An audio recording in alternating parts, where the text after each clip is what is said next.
Here are today's top news stories and why they matter. The Rwanda-backed M23 armed group has taken control of the mining hub of Walikale in the Democratic Republic of Congo despite attempts to broker a ceasefire this week.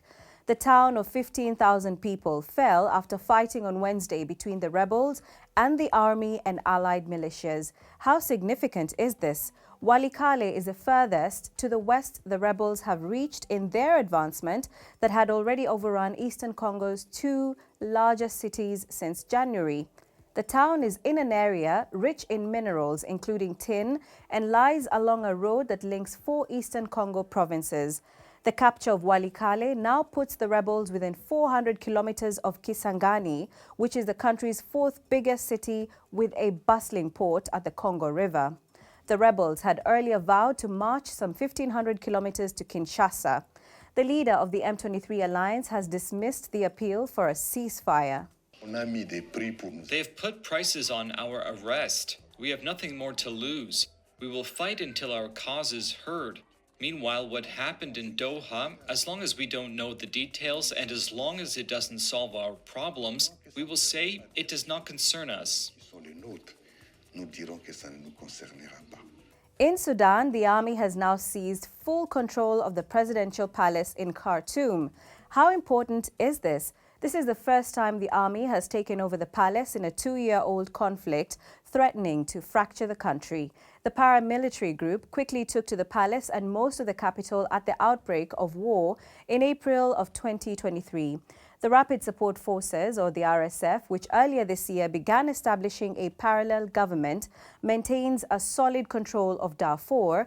Capturing the capital could hasten the army's full takeover of central Sudan and harden the east-west territorial division of the country between the two forces. Netumbo Nandi-Ndaitwah is now one of Africa's few women leaders after being inaugurated as president of Namibia earlier today.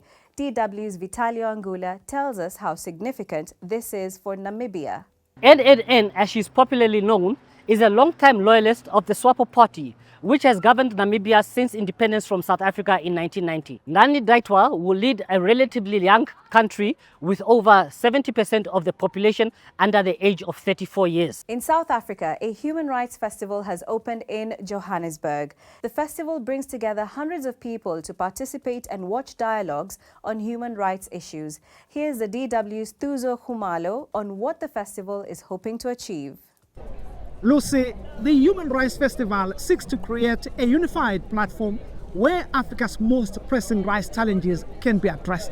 The four-day event aims to amplify voices often silenced, particularly those of migrants facing xenophobic violence in South Africa. By bringing together rights groups, artists, entrepreneurs, and students, the festival hopes to transform awareness into action. Participants are using their diverse talents to advocate for specific justice, like for the abandoned miners who died in Stilfontein gold mines, to pushing for meaningful dialogue in conflict zones like DRC and Sudan.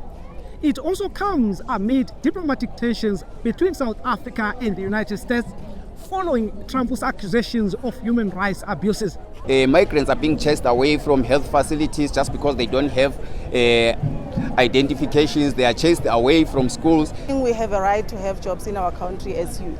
Not by internships or learnerships. We need proper employment. And we must offer solidarity to the people of Palestine, to the people of Congo, to the people of Sudan, where there are warlords. But organizers hope this gathering will demonstrate South Africa's commitment to addressing rights violations while building solidarity. And finally, it's a big day for some countries in Africa participating in the World Cup qualifiers on the continent. There are 11 qualifying matches expected to take place on Friday.